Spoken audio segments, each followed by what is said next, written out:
네, 하나님 말씀 보도록 하겠습니다. 우리 모두에 주신 하나님 말씀은 누가복음 5장 1절에서 11절까지 말씀입니다. 신약 95페이지 보시면 되겠습니다.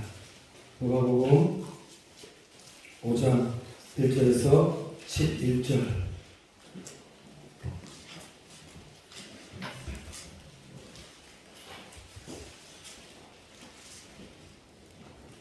신약 95페이지.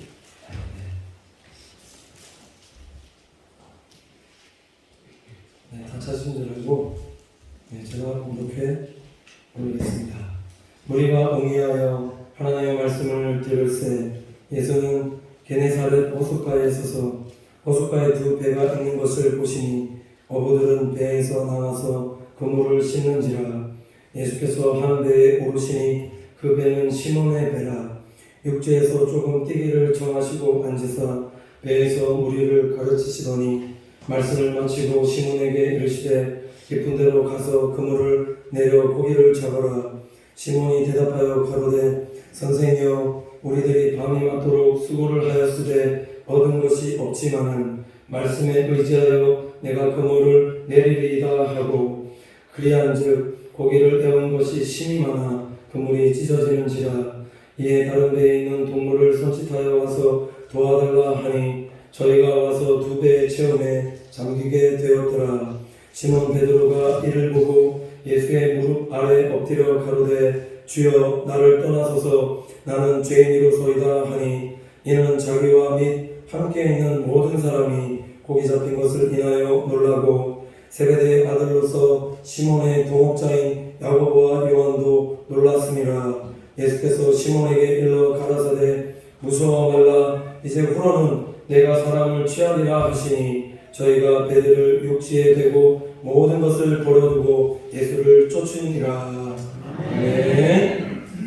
자, 성가대 찬양 읽겠습니다.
앞에 영광의 박수 올려드리도록 하겠습니다.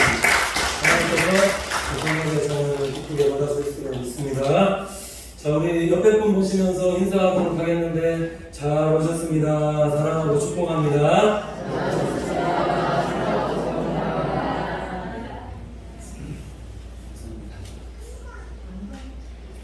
오늘 말씀 제목이 현대판 베드로가 되자라는 제목으로 하나님 말씀 전하도록 하겠습니다.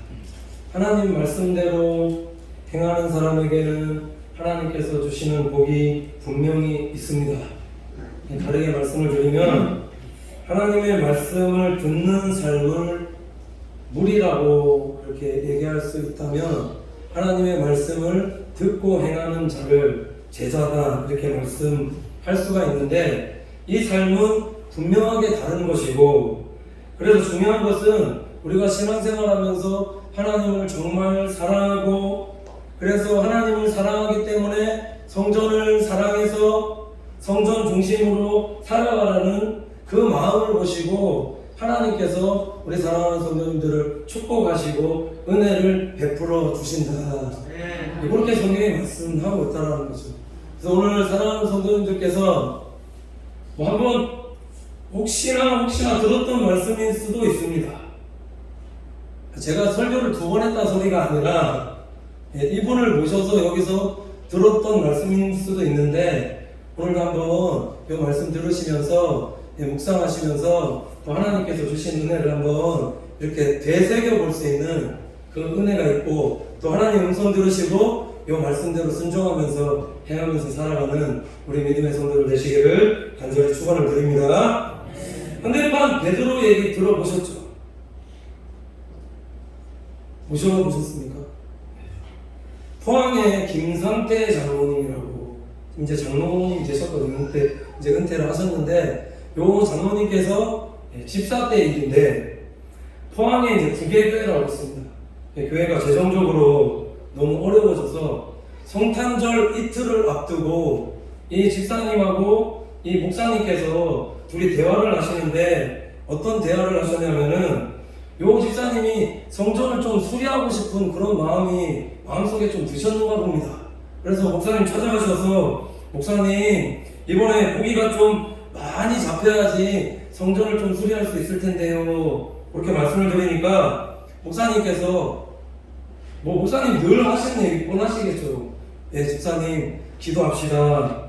하나님께서 반드시 도와주실 거예요.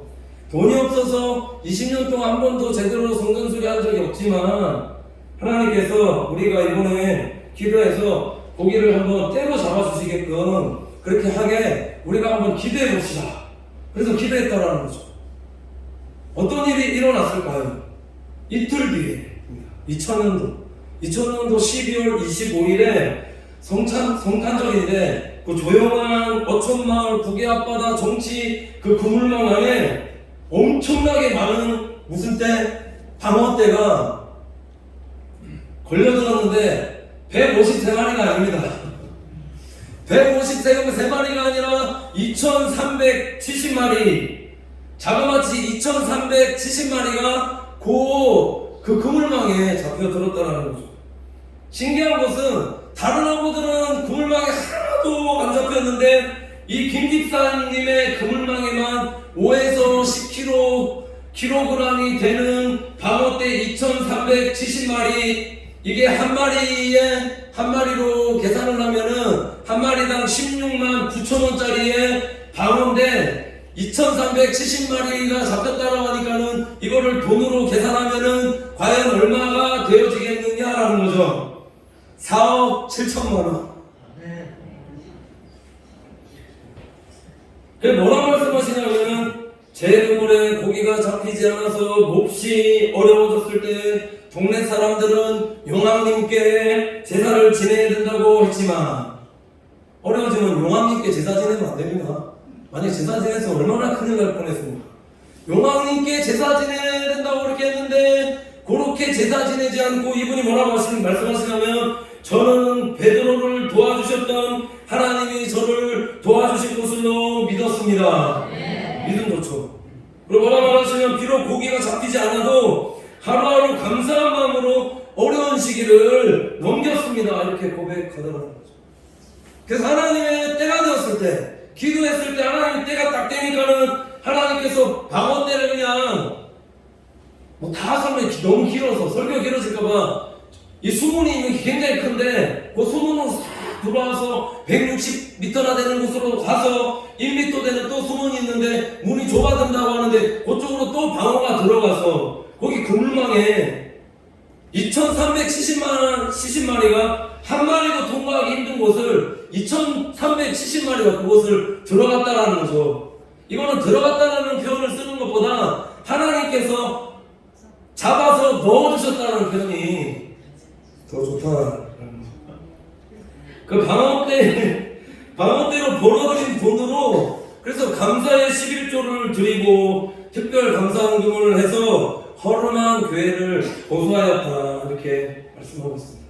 이게 무슨 뭐 옛날 얘기가 아니라 성경 얘기가 아니라 하나님의 말씀에 순종하는 자들에게 오늘날도 하나님께서 우리에게 주시는 기적이다라고 믿습니다. 제가 이 말씀을 드리는 이유는 이 말씀 왜 드렸을까요? 우리 신기교회도 우리 사랑하는 신기교회 성도 여러분들도 하나님의 말씀대로 정말 믿음대로 행하는 성도들이 되어서 이 얘기가 과거의 얘기가 아니라 성경의 얘기가 아니라 오늘날도 실질적으로 경험되어지는 우리와 우리 교회와 우리 성도의 이야기가 되어지기를 간절히 축원을 드립니다. 이런 기적 체험하고 사셔야죠. 이게 신앙생활인데 말씀 의지하여서 이거 지금 조사하는 제가 본 게 성전 보수하는 마음, 하나님 사랑하는 마음으로 성전 보수하는 마음 가졌을 때 이 기적이 일어났다는 겁니다. 정말 하나님 말씀에 의지하는 삶을 살아가고 계십니까? 왜 나는 삶 속에서 이런 일이 일어나지 않는가를 성경이 말씀하고 있는데 제가 말씀드리는 게 아닙니다. 나에게는 왜 이런 기적이 일어나지 않는가? 성경이 뭐라 말씀하냐면 하나님의 말씀에 의지하지 않고 하나님께 기도하지 않고 내 생각과 방법과 내 뜻대로 살려 하기 때문에 하나님께서 간섭하실 수가 없다는 거죠. 그래서 이런 삶의 결과를 오늘 5절 말씀해주고 있는데 상반절 보면 이렇습니다. 시몬이 대답하여 가로되 선생이여 우리들이 밤이 맞도록 수고를 하였으되 얻은 것이 없지만은 이라고 말씀하고 있습니다. 시몬이라는 사람은 어부입니다. 다르게 말씀을 드리면 물고기를 잡는 사람이고 고기 잡는 데는 전문가인 사람이 시몬이었다라는 거죠. 고기 잡는데 전문가였던 사람이 왜 밤이 맞도록 수고했는데 얻은 것이 지금 하나도 없다라고 이렇게 말씀하고 있는가? 그 이유에 대해서 찾아봐도 성경은 그 이유에 대해서 뭐라고 이렇다 할 언급이 없습니다. 어떤 이유인지 모르겠지만 우리 상식적으로 이해할 수 없는 상황들이 우리 가운데 찾아온다라는 거죠. 지금이 좀 그런 상황이 아닌가. 전문가인데도 불구하고 아무것도 할 수 없는 사람, 수고하는데도 아무런 결과를 얻지 못하는 사람, 지금이 그렇지 않습니까? 코로나 바이러스가 지금 1년째 계속되어지고 있음에도 불구하고 소위 의학 전문가라고 하시는 분들이 저는 빠르면 백신이 진짜 길어져도 뭐 한 4개월, 5개월이면 남았는데 지금 1년이 넘는 지금 시기를 보내고 있으면서도 백신이 남아 있음에도 불구하고 완벽한 백신은 없더라. 마저도 부작용이 있어서 또 죽는 사람들이 이런 전문가에게도 이렇게 수고하여도 뭔가 결과를 얻지 못하는 이런 상황이 온다 라는 거죠. 그럼 왜 밤이 맞도록 이렇게 수고했는데 얻는 것이 없었을까? 이건 다른 것이 아닙니다.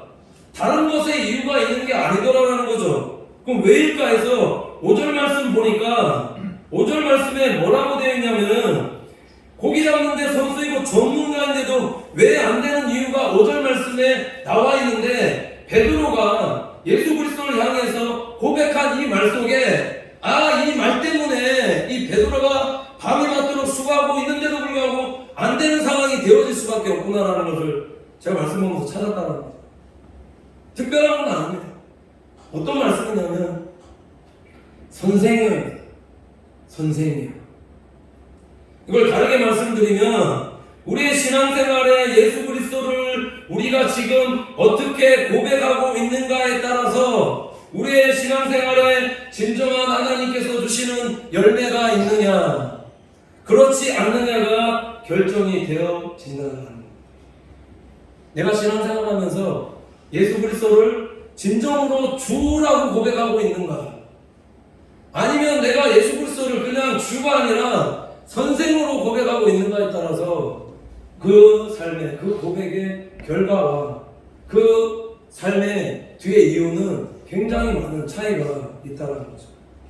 지난주 설교인가요? 지지난주 설교인가요? 요한복음 15장에 이 이유에 대해서 한번 말씀드린 적이 있습니다.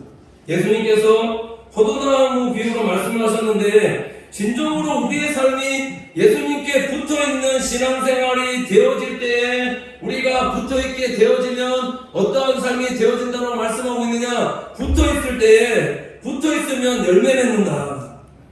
붙어있게 되면은, 때가 되면 열매를 맺는다라고 말씀하는데, 근데 붙어있는데도 불구하고 왜 열매 맺지 못하고 있는 것인가? 붙어있는데도 열매 맺지 못하고 있다는 것은 이게 정말로 붙어있는 것이냐라는 거죠. 그걸 다르게 말씀을 드려보면, 내 신앙 고백 속에 예수 그리스도가 진정한 주인가 아니면 선생인가? 나는 무엇을 고백하고 있는가?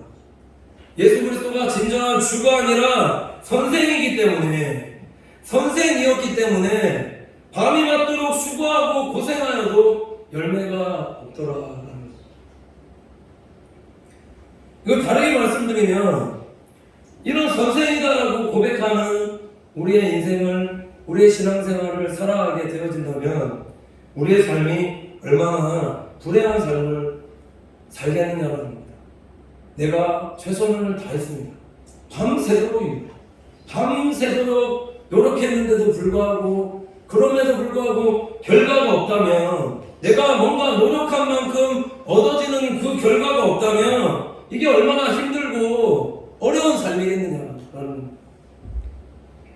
우리의 신앙생활 하는데 예수 그리스도를 진정으로 내 왕좌에 모셔서, 그래서 내가 죽고 예수 그리스도를 내 인생의 진정한 주인으로 모시고 살아가고 있는가, 그렇지 않는가에 따라서 내 인생의 열매가 있는가 없는가가 결정이 되어진다고 성경이 오늘 말씀하고 있다는 사실입니다. 그래서 오늘 이 설교 말씀을 들으시고 인생의 진정한 주인을 예수 그리스도로 바꿀 수 있는 은혜가 있기를 간절히 축원을 드립니다. 여기서 주로 바꾸라고 고백하는 것은 일시적인 주인됨으로 주라고 고백하는 그 삶이 아니다라는 거죠. 이제는 끝내는 겁니다. 여기서 진짜 예수 그리스도가 내 인생의 왕입니다. 예수님이 나의 진정한 주이십니다라고 고백하는 삶을 사셔야 된다는 것은, 믿는다라는 것은 좋을 때만 예수 그리스도가 나의 주인이시고 좋지 못할 때는 예수님이 나의 주인이 아니라 선생입니다라고 고백하는 삶이 아니다라는 거죠. 정말 주인으로 삼았다라는 것은 내가 좋을 때도 예수님께서 주인이시고 좋지 않을 때도 예수님께서 나의 주인됨을 고백하는 그 삶이다라는 겁니다. 예수를 진정한 주인으로 모시게 된 삶의 특징이 뭐냐면, 이것을 5절 하반절에 전환입니다. 하반절에 뭐라고 말씀하고 있냐면, 말씀에 의지하여 내가 그물을 내리리이다 하고, 진정으로 예수 그리스도를 주인으로 모시는 사람은 누구의 말을 듣느냐는 겁니다.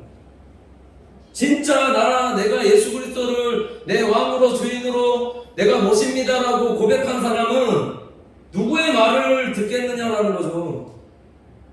하나님의 말씀 듣지 않겠습니까? 예수 그리스도의 말을 듣고 그분의 음성을 듣고 그분이 뭐라고 말씀하시는지 주위에서 집중해서 듣고 그분의 말씀대로 행하는 삶을 살려고 노력하지 않겠느냐라는 거죠. 이렇게 사는 사람이 진정으로 예수 그리스도를 주로 모시는 사람의 고백이다. 이 삶의 전환이 일어났다는 겁니다. 말씀에 의지하여서 내가 그물을 내리리다. 이게 어떤 의미냐면은 주인의 교체다. 시몬의 고백을 보면은 더 이상 내 인생의 주인이 내가 아니기 때문에, 그래서 내가 하나님 말씀에 의지하여서 내가 그물을 내리겠다라는 이 시몬의 이게 선언이다라는 거예요. 이것을 어떻게 알 수가 있느냐면, 이거 조금만 묵상해봐도 우리가 금방 알 수가 있습니다. 예수님은 보시면 고기 잡는 곳의 전문가가 아닙니다. 예수님의 직업이 무엇이었을까요? 예수님의 직업은 목수입니다. 목수가 어떻게 수산업에 대해서 잘 알겠습니까? 모르죠. 수산업의 전문가도 아닙니다. 근데 어떻게 해서 시몬이 이렇게 말씀에 의지해서 그물을 내리겠다고 이렇게 선언한 것인가? 어떻게 그의 인생에 있어서 이렇게 그의 삶에 완전한 전환과 변화가 있을 수 있었는가라는 그런 의문을 들게 했다는 거죠. 왜 그랬는가? 왜 이 베드로가, 이 시몬 베드로가 이 베드로의 삶이 어떻게 했을 때 이 말씀에 의지해서 그물을 의지하겠다라고 이렇게 고백하고 있는 것인가? 왜일까? 묵상하다가 다시 본 말씀 한번 쫙 읽어보니까 그 비밀이 3절 말씀에 있더라는 거죠. 3절에 이렇게 말씀하고 있는데, 예수께서 한 배에 오르시니 그 배는 시몬의 배라. 육지에서 조금 뛰기를 정하시고 앉으사 배에서 무리를 가르치시더니, 이렇게 말씀하고 있습니다. 여기서는 제가 지금 전한 건데, 여기서 중요한 무리와 그리고 시몬의 차이를 알 수가 있는데, 다르게 말씀드려보겠습니다. 무리와 제자와의 차이를 알 수가 있는데, 예수님과 무리와의 관계는 어떤 관계였냐? 배에 있기는 있지만은 바다가 있고 그 다음 육지가 있는 뭔가 거리가 있는 관계가 무리와의 관계라면은, 베드로와 예수님과의 관계는 그렇지 않았다는 거죠. 배에 오르셨는데 그 배가 누구의 배였다라고 오늘 성경이 말씀하고 있느냐? 시몬 베드로의 배였다. 예수께서 시몬을 부르시기 위해서 그 시몬의 배에 예수님께서 일방적으로 찾아오셔서 오르셨다라는 거죠.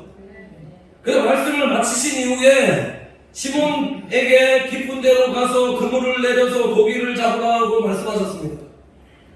우리는 예수님께서 말씀하셔도 관계없는 사람일 수 있지만 제자는 다르다라는 거죠. 제자는 이미 예수님께서 배에 올라와 계시구나라는 거예요. 시몬의 배에 이미 오르셔서 그 배에 이미 선장이 되어주셨다, 주인이 되어주셨다 말씀하고 있다. 그럼 어떻게 이렇게 선생이라고 고백했던 시몬이 이렇게 예수님의 말씀에 고기 잡는 전문가인데도 불구하고 예수님의 말을 목수의 말이라 그렇게 생각하고 무시하지 않고 이 말씀에 전적으로 전문가란 사람이 순종할 수 있었는가? 왜일까요? 이거는 은혜다라고 이렇게 설명할 수가 없는 것이다. 나를 하나님의 자녀로 불러주시고 나를 하나님의 제자로 불러주셨다는 것, 이 자체가 하나님의 섭리고 은혜다라는 겁니다. 똑똑한 서울대학교 나온 사람이라고 해서 하나님께 안 부르신 것이 아니고, 그렇다고 못 배웠다라고 해서 하나님께서 또 부르시고 그런 것이 아니라, 서울대학교 나왔다 할지라도 안 믿어지는 사람은 끝까지 예수님의 말이 안 믿어지는 것인데, 서울대학교 나왔는데도 불구하고 내가 똑똑하다 생각하는데도 불구하고 목수인 예수님의 보면 그런 직업이 그런데 그럼에도 불구하고 예수 그리스도가 주인으로 믿어지시면 그 말씀에 순종할 수 있는 사람으로 바뀌어지는 겁니다.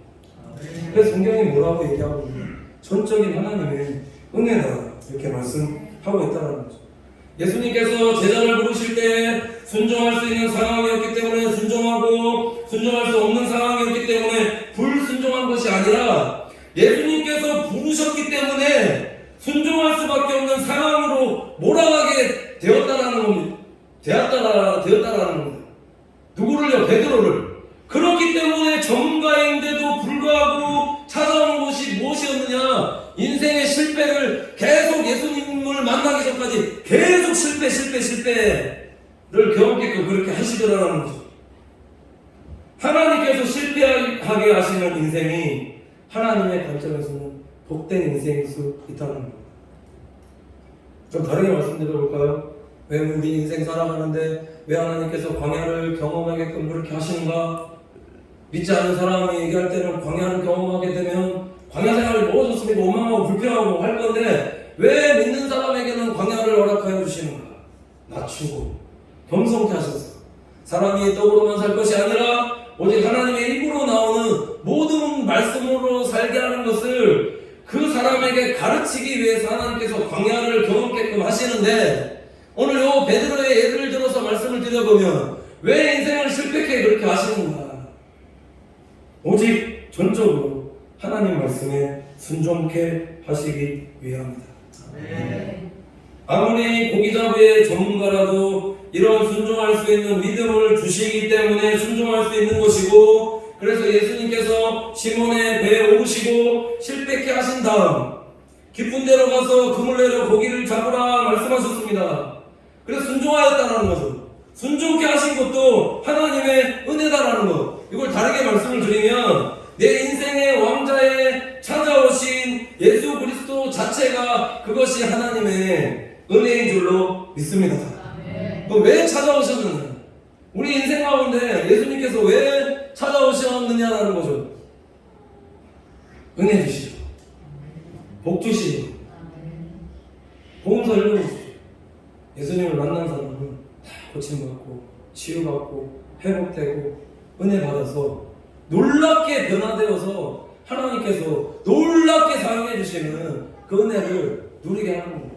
예수님은 우리 인생에 그래서 진정한 주이시고 예수님은 우리의 인생의 진정한 소망이시고 희망이십니다. 왜냐하면 만나면 다 변화되고 변화가 일어나고 변화를 주시고 은혜를 주시고 사명 감당할 수 있는 힘을 주시고 능력을 주시기 때문이라는 거죠. 그 결과를 오늘 6절에서 7절 말씀에 설명하고 있는데 이렇게 말씀하고 있습니다. 그리한즉 고기를 애운 것이 심히 많아 그물이 찢어지는지라 이에 다른 배에 있는 동물을 손치다여 와서 도와달라니 저희가 와서 2배의 채용에 잠기게 되었더라. 아멘. 제가 신학교 다닐 때 요 본문 보면서 요 본문 볼 때마다 이제 성경 읽다 보면은 지나가고 이렇게 되지 않습니까? 요 본문 볼 때마다 기도한 게 있는데 하나님 진짜 하나님 말씀에 순종하면서 베드로와 같이 이렇게 사역할 수 있게 하나님 은혜 다하여 주시옵소서. 그래서 제가 앞으로 신고하게 되는 교회에서도 배가 교회죠. 하나님께서 성도들로 채워주시는데 한 교회만 가득 채워주는 게 아니라 너무 채워주셔서 또 다른 배를 불러서 동무에게 손짓해서 야 같이 일하자. 그렇게 일할 수 있는 하나님 교회 세워주시옵소서. 이 본문 볼 때마다 이렇게 기대해요. 그렇게 되어지라고 믿습니다. 자, 이것이 보여주는 게 뭐냐면 순종할 때 하나님께서는 차고 넘치는 복과 은혜를 주시는데 그 복이 나뿐만 아니라 다른 사람에게도 복을 받게 해주신다는 거죠. 하나님의 말씀에 순종했을 때 그물이 찢어질 정도로 고기 잡았고 동무에게 손짓해서 와서 도와달라 하니까 2배에 가득 찰 정도로 하나님께서 채워주시는데 그 양이 얼마나 많았냐면 잠기게 되었더라. 내 생각대로 내 뜻대로 하려 할 때보다 한번 보십시오. 한번 생각해 보십시오. 내 생각대로 내 뜻대로 하려 할 때보다 하나님의 말씀에 의지하고 행하였을 때 얼마나 더 많은 물고기를 하나님께서 잡게 하셨는가라는 거죠. 이것은 우리 사랑하는 성도님께서 신앙생활 하시면서 항상 체험되어져야 할 말씀이다라고 믿습니다. 우리의 신앙생활은 내 생각과 내 계획과 내 방법을 내려놓는 게 신앙생활입니다. 그거를 내려놓을 때 하나님께서 오늘 하루하루 내 삶 가운데 어떻게 역사하고 계시고 간섭하고 계시는가를 내 하루하루 신앙생활하면서 체험하고 그렇게 고백했을 때 내 생각보다 하나님께서 더 많은 것으로 더 많은 축복으로 더 많은 은혜로 인도해 주셨구나라는 것을 경험하는 게 그게 신앙생활이다. 하나님의 큰 영광을 체험했을 때 이 베드로의 반응이 8절에 나와 있는데 보시면 이렇습니다. 8절 보면 시몬 베드로가 이를 보고 예수의 무릎 아래 엎드려 가로되 주여 나를 떠나소서 나는 죄인이로소이다 하니. 여기서 중요한 사실을 언급하고 있는데 그게 뭐냐면 인간은 하나님의 영광을 하나님의 크신 영광을 보게끔 되면은 고백하는 것이 있는데 그게 뭐냐? 큰 영광을 하나님의 크신 영광을 보게끔 되면 자신을 보게 된다. 어떤 자신? 죄인된 나를. 하나님의 큰 영광을 보게 되면 철저하게 내가 하나님 앞에서 얼마나 죄인이었던가라는 것을 하나님께서 보게 하시고 그래서 회개케 하신다. 베드로에게 어떤 영광을 보게 하셨는가? 9절 보시면 이렇습니다. 이는 자기와 및 함께 있는 모든 사람이 고기 잡힌 것을 인하여 놀라고. 10절 11절 보면 세베대의 아들로서 시몬의 동업자인 야고보와 요한도 놀랐습니다. 예수께서 시몬에게 일러 가라사대 무서워 말라 이제 후로는 내가 사람을 취하리라 하시니 이렇게 말씀하고 있는데 놀랐다라고 지금 말씀하고 있는데 왜 놀랐다라고 말씀하고 있냐면 이것은 살아가는 그 인생 가운데서 한 번도 베드로가 체험해보지 못한 기적이었기 때문에 놀랐다라는 겁니다. 일반 상식으로, 일반 경험적으로, 일반 어떤 다른 것으로 경험할 수 없는 양의 수준이었다라는 거죠. 예를 들면 그물을 던졌는데 내가 다른 사람은 안 잡히고 한 200마리, 300마리가 그물에 잡혔다라고 생각되어진다면 그럴 수 있구나라고 생각할 수 있을 것입니다.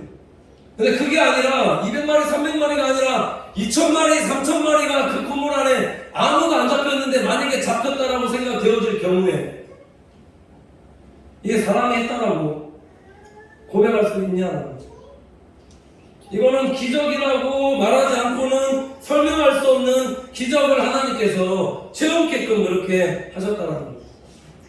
이 기적을 체험하게 되었을 때 시몬에게 찾아온 변화가 있었는데 그게 뭐냐면은 아까 선생이 아니라 주다라고 이렇게 고백하더라는 거죠. 내 인생의 왕은 예수 그리스도이십니다. 예수 그리스도를 주다 고백할 수 있는 그 사람으로 변화되어져 있더라라는 거죠. 어떤 사람이 이렇게 고백할 수 있느냐? 하나님의 크신 영광을 체험한 사람만이 자신의 죄인됨을 철저하게 깨닫고 예수 그리스도가 진정한 주다라고 고백할 수 있는 그 사람이 되어질 수 있는 거다라는 겁니다. 그러니까 첫 출발이 중요하다라는 거죠. 우리의 인생의 왕자에 예수 그리스도가 올라와 주셔서 만나 주셨다라는 그것만으로도 그것이 굉장히 중요하다라는 겁니다. 또 하나 더 있습니다. 베드로의 이름이 시몬이었는데 오늘 8절을 가보면 시몬 베드로가 이를 보고 오라고 합니다. 이름이 하나 더 붙어 있더라는 거죠. 이거 왜냐라는 거죠. 시몬이라는 이름은 시몬의 이름의 뜻은 어떤 뜻이 있냐면 갈대라는 뜻이 있습니다. 시몬이 어떤 사람이었느냐? 갈대와 같은 사람.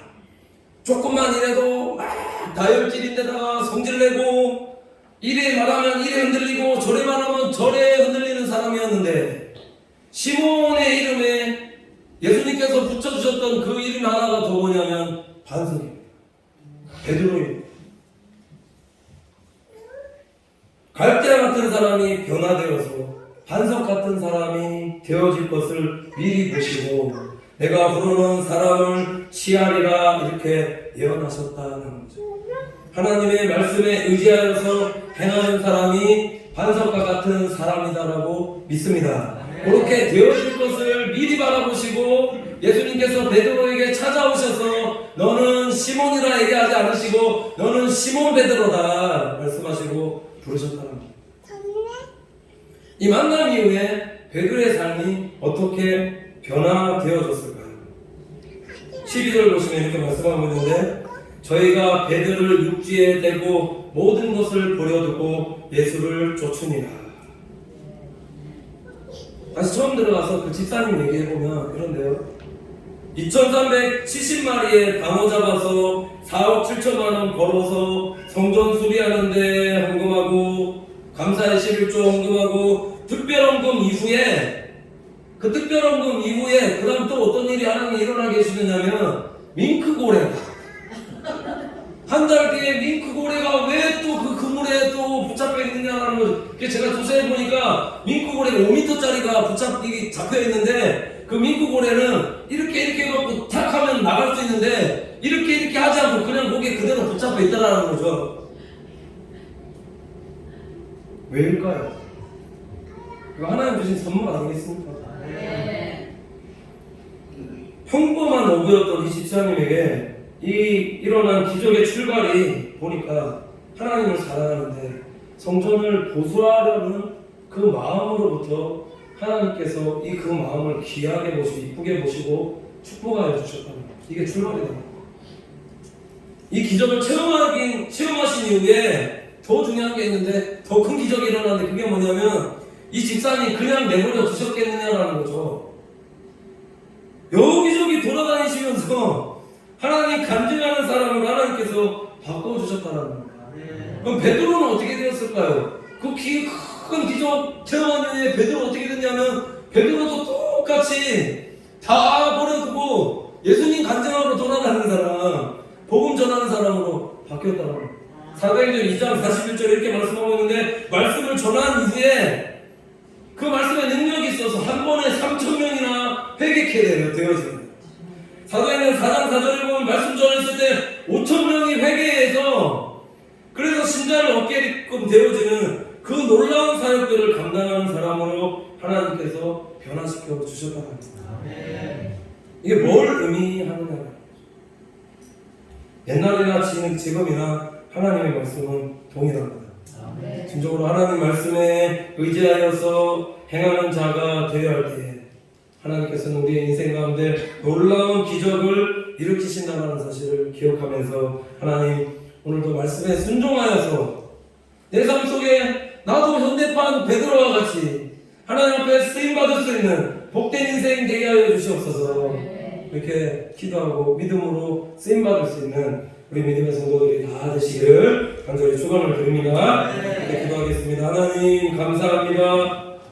사랑하는 성도들 오늘도 하나님 말씀 의지하여 그물을 내렸던 베드로의 삶과 같이 우리의 삶도 말씀대로 행하는 성도들 되어